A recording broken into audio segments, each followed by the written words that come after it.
Bonjour, mon nom est Stéphane Corriveau, je suis directeur général du Réseau québécois des OSBL d'habitation. Le fichier PowerPoint qui va vous être présenté maintenant a été utilisé à de nombreuses reprises pour faire des représentations auprès d'élus du gouvernement fédéral ainsi que de hauts fonctionnaires afin de les sensibiliser à la situation actuelle vécue par les gens à faible revenu ayant des difficultés d'habitation et l'offre de services utiles et constructifs que le logement communautaire peut présenter dans ces circonstances. Alors, je vous invite à écouter attentivement, à prendre des notes et à réagir plus tard en nous envoyant des courriels et en communiquant avec le RQOH où nos coordonnées sont présentées. Alors, allons-y. La situation au Canada est actuellement dramatique, de même que celle du Québec. Il y a parmi les ménages locataires 1 622 855 ménages, soit 40% des ménages locataires au Canada qui consacrent plus de 30% de leurs revenus, et 479 770 ménages qui, selon Statistique Canada, sont dans la même situation. Pire, pratiquement 3/4 de personnes et plus d'1/4 de ménages au Québec vivent la même situation, alors que 425 000 ménages à l'échelle canadienne, dont 101 000 ménages à l'échelle du Québec, vivent une situation de surpeuplement. On parle ici de situations où des familles avec 1, 2, 3 enfants vivent dans un studio, dans un logement avec une chambre à coucher, ou encore des familles avec plusieurs adultes qui ne sont pas des couples, qui sont obligés de partager la même chambre. Un des aspects les plus spectaculaires que nous vivons dans la situation actuelle, c'est la crise de l'itinérance. Chaque nuit au Canada, il y a 35 000 personnes qui n'ont pas de lieu pour dormir qui leur appartient, c'est-à-dire qu'ils ne sont pas locataires, ils ne signent pas de bail. Ils dorment sous un pont, ils dorment dans un refuge, ils dorment chez un ami, mais ils n'ont pas de toit qui leur appartient, ils ne sont pas chez eux nulle part. Au Québec, on parle d'approximativement 8 000 personnes. Et au total, il y a 235 000 ménages, pas ménages, mais 235 000 individus, dont 55 000 au Québec, qui passent au moins une nuit dans l'année sans avoir un lieu qui est à eux et qui sont en situation d'itinérance. Il y a un groupe qui est intéressant là-dedans, c'est les vétérans. Alors qu'ils constituent 1% de la population, ils sont 6% des itinérants. On parle de gens qui ont une histoire où leur condition est en partie certainement liée par leur histoire de vie, et c'est une histoire de vie où le gouvernement fédéral a une implication directe, puisque ce sont d'anciens employés et donc du ministère de la Défense et qui se retrouvent dans cette situation-là. Donc, il y a une responsabilité particulière du gouvernement fédéral à cet égard. Le gouvernement fédéral a joué un rôle important dans le développement du logement social et du logement communautaire au Canada. On aurait pu commencer un peu plus tôt, mais les chiffres qui étaient à notre disposition partaient de 1961 et à cette époque, le programme a débuté. On va prendre ici un stylo. Donc, en 1961, on avait essentiellement un programme financé par le gouvernement fédéral et qui a permis d'atteindre un peu moins de 2% des logements de l'ensemble du parc immobilier. Donc, c'est à la fois les propriétaires et les locataires, donc 100% du parc immobilier. On était à un peu moins de 2% de la population qui vivait dans un logement social ou communautaire. Progressivement, on voit ici, cette proportion du logement dans l'ensemble du parc immobilier a atteint presque 15% au début des années 80 et s'est mis à diminuer. À partir des années 80, il y a eu une contribution de la part des gouvernements provinciaux qui est allée en progressant de plus en plus pour financer le développement. Avec le temps, à partir du milieu des années 90, la contribution provinciale pour le développement est allée de plus en plus importante. En fait, ici, on est dans les échos d'une décision qui a été prise au milieu des années 90 de littéralement mettre fin, enfin de réduire à peau de chagrin la contribution du gouvernement fédéral pour le développement de nouvelles unités. Et on voit l'impact, c'est que la fin de l'intervention gouvernementale fédérale fait que le développement est de moins en moins financé par le gouvernement fédéral. Et comme il n'y a plus de développement, parce que même si c'est en prorata de l'investissement, c'est maintenant essentiellement de l'investissement provincial qui finance le développement, dans l'ensemble du parc immobilier, le développement diminue. Quand on est dans la période des années 80, début des années 90, on parle d'un développement qui était autour de 20 à 25 000 unités par année à l'échelle du Canada qui était développé, alors que maintenant, on parle d'approximativement 3 à 4 000 unités par année. Et donc, on ne suit pas la croissance de la population parce que entre ici et ici, la population canadienne a littéralement doublé. Alors que le parc de logement social et communautaire, lui, a pratiquement pas connu de croissance parce qu'il y a des unités qui, pour toutes sortes de raisons, pas tellement au Québec, mais à l'extérieur du Canada, à l'extérieur du Québec, ailleurs au Canada, il y a même des unités qui sont disparues. Donc, en fait, c'est ce qui explique que maintenant, en 2011, on avait atteint un seuil là, qui était de l'ordre de 4% du logement qui était du logement social ou communautaire. Au cours de l'année 2016, le gouvernement fédéral a lancé une grande consultation publique sur la base d'une question. Cette question était, et là il y a eu une consultation à travers la forme d'un sondage, des rencontres, des séminaires, des groupes témoins, enfin il y a un investissement d'énergie très important qui a été fait par le gouvernement fédéral. Et la consultation était sur la base d'une question très claire et très simple. Croyez-vous que tous les Canadiens ont besoin d'un logement sécuritaire, adéquat et abordable et devraient y avoir droit? Alors, bien qu'il y a 7000 personnes et organisations qui ont participé au processus de consultation, c'est un nombre suffisamment grand pour savoir quand on distingue les réponses du Québec du reste du Canada. Voici les réponses qu'on trouve au Canada. Alors, pas au Canada, mais au Québec. Donc, au Québec, la vision pour le logement, donc cette affirmation-là, tous les Canadiens ont besoin d'un logement, cette vision-là, il y a 50% des gens au Québec qui ont répondu qu'ils étaient d'accord. Il y en a 16% qui ont dit qu'ils étaient plutôt d'accord, 3% qui étaient neutres, 21% en désaccord et 11% totalement en désaccord ou entièrement en désaccord. Mais au fond, ce que ça nous dit, c'est que c'est donc une très vaste majorité. Là, on parle de littéralement 80%, 70% qui est tout à fait d'accord ou plutôt d'accord. Alors, à 70%, on a une très, très vaste majorité.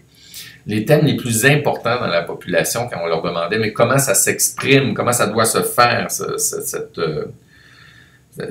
l'application de ce concept-là, on disait qu'on devait d'abord travailler à aider les groupes à faible revenu ayant des besoins particuliers en matière de logement. 30% de la population disait que c'était ça la priorité. 17% parlaient du renouvellement des logements sociaux. 14% parlaient du coût des logements dans les plus grandes villes au Canada qui devaient être traités comme un dossier prioritaire. 12% réclamaient la création d'un secteur du logement abordable plus fort. Et finalement, 11% traitait du coût du financement des terrains abordables destinés au logement locatif étaient les enjeux principaux. Alors ça veut dire que ces sujets-là recueillaient 86% de la population au Québec pense que c'est ça, dans ces 5 enjeux-là, que l'énergie devrait être concentrée. Il s'agit donc là d'un consensus aussi très fort à 86%. On parle là vraiment d'un niveau d'acceptabilité sociale puis de consensus social très, très, très, très fort. Les caractéristiques d'une action gouvernementale dans ce contexte-là sont, d'après nous, elles appellent à un programme qui va être un programme de grande envergure. On ne peut pas faire des choses avec seulement 3 bouts de ficelle puis deux bricoles. On a vu tantôt, à l'échelle du Canada, 1 600 000 ménages qui sont dans une situation où leurs revenus ne sont pas suffisants pour couvrir le prix de leur loyer. Puis une baisse du parc du logement social et communautaire dans l'ensemble du parc de l'ordre de plus de 10 points de pourcentage. Alors là, il y a quelque chose qui implique une activité de grande envergure. Au RQH, on parle de construire 650 000 mais 650 000 logements dans les 20 années à venir. Ça doit être dans toutes les régions, tant au Québec qu'au Canada, dans les milieux urbains, dans les milieux ruraux, dans les milieux semi-ruraux. Pour nous, ça doit donc permettre une occupation de l'ensemble du territoire. Ça doit cibler les groupes les plus vulnérables, les aînés, en particulier ceux qui sont en situation de légère perte d'autonomie ou qui vivent un problème d'isolement social, les gens en situation d'itinérance, les grandes familles qui arrivent très difficilement à trouver des logements dans le marché locatif, les familles monoparentales qui sont souvent plus pauvres et qui ont des défis sociaux importants, les personnes handicapées, les vétérans, les gens qui souffrent de santé mentale, ainsi de suite. On parle donc des gens qui sont les plus vulnérables dans la société et qui ont besoin d'aide. Ces programmes-là doivent être faits et développés en partenariat avec les communautés.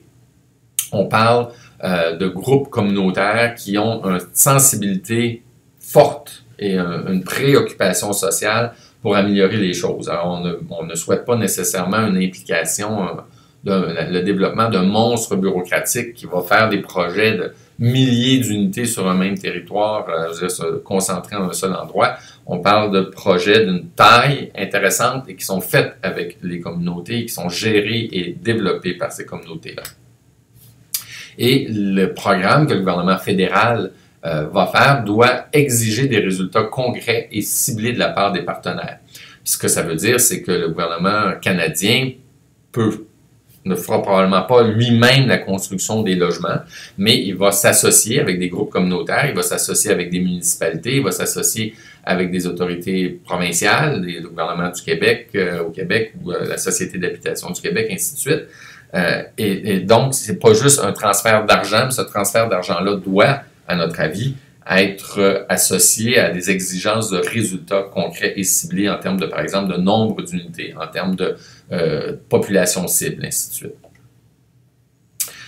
Au Québec, les OSBL d'habitation sont, on le croit, un partenaire potentiel, plus que potentiel. On a actuellement au-delà de 22 000 unités qui ont été développées avec l'aide du gouvernement fédéral et maintenant un total de 50 000 unités en comptant ce qu'on a développé en collaboration avec le gouvernement provincial.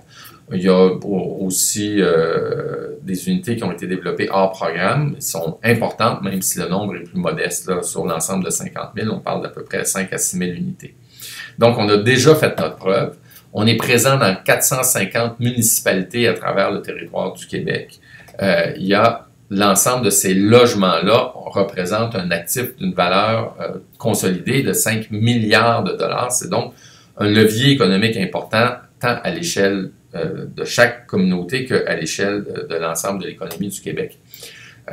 On fournit de l'emploi à 6 500 salariés. Alors, c'est des gens qui travaillent à l'entretien, à la gestion, au soutien aux locataires qui ont des difficultés de caractère social ou psychologique ou autre, à l'animation, à ce qu'on appelle, nous, le soutien communautaire. Dans certaines des OSBL, il y a des services de repas, donc il y a des équipes de cuisine, ainsi de suite.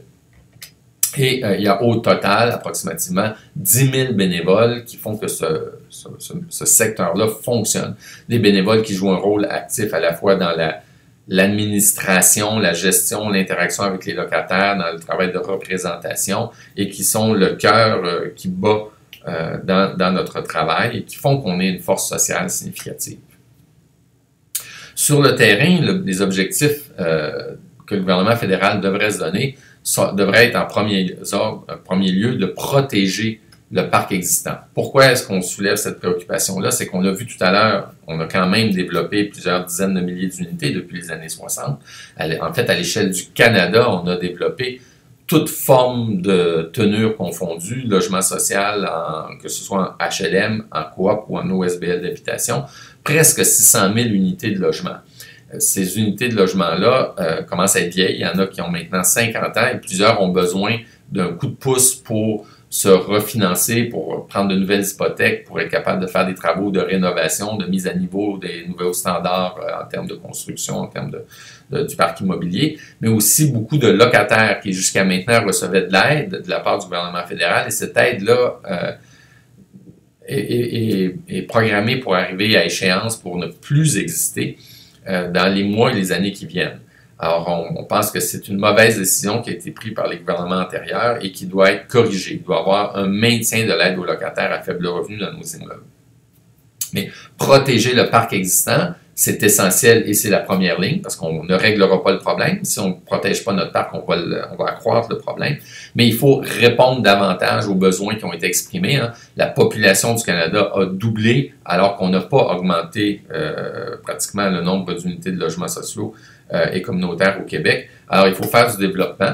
Et l'objectif que nous, auquel on appelle, c'est de partir de 4%, d'un peu moins de 4% où on est actuellement sur le parc, à viser un objectif que le parc immobilier au Québec et au Canada atteigne au moins 10%. Alors actuellement, on est à 3,7% selon les derniers chiffres de Statistique Canada qui viennent tout juste de sortir, du parc immobilier qui est constitué de logements sociaux et communautaires. Et on pense qu'on devrait se donner comme objectif que d'ici 2036, donc sur un horizon de 20 ans, ramener le parc à 10% de la valeur, pas de la valeur, mais du total du parc en logement immobilier doit être du logement social et communautaire. Et nous, on pense que le gouvernement fédéral a un rôle essentiel à jouer là-dedans, qui doit faire des contributions majeures et significatives et qui doit appeler les gouvernements provinciaux, les municipalités et les communautés à se mobiliser en termes de temps, d'énergie, mais aussi en termes de ressources financières pour y arriver. On pense que c'est possible. Dans l'histoire, on l'a fait, comme on peut le voir, dans les années 70, on a atteint 80, on a atteint ces seuils-là. On ne parle même pas de revenir à 15%, mais en bas de 10%, c'est très clair que les problèmes qu'on vit maintenant, non seulement pour les gens les plus vulnérables, mais aussi pour les gens de la classe moyenne qui voient le prix des logements, le prix des maisons, que ce soit pour acheter ou pour louer, exploser et représenter une part de plus en plus difficile de leur, plus en plus importante et une contribution de plus en plus difficile à respecter dans leur budget, doit être corrigé. Et ça, la meilleure solution, on en est convaincu, c'est de relancer un très vaste programme de logement social et communautaire où le gouvernement fédéral aura un rôle central à jouer.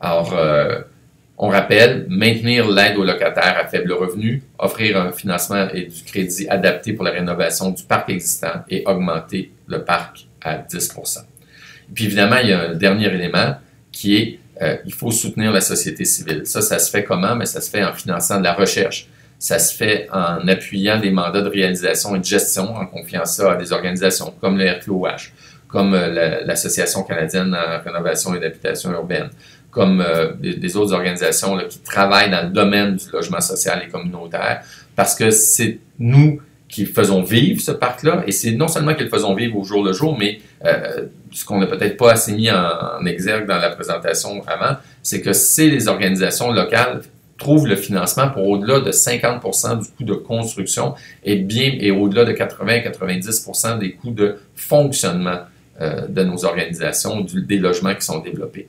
Alors, on est des partenaires financiers, on est des partenaires organisationnels, et pour que ça marche, on a besoin d'un petit coup de pouce pour que l'appareil bureaucratique s'arrime avec l'appareil dynamique dans les milieux. Et pour faire ça, ça nous prend de la recherche, ça nous prend des mandats de gestion, ça nous prend des mandats de consultation, et puis maintenir et développer les échanges et la collaboration qui, depuis quelques mois avec le gouvernement fédéral, vont bien, il faut le reconnaître. Alors, sur ce, je vous remercie pour votre écoute et je vous invite à communiquer avec nous si vous avez besoin d'approfondir les échanges ou si vous voulez simplement acquérir d'autres informations. Merci beaucoup. Au revoir.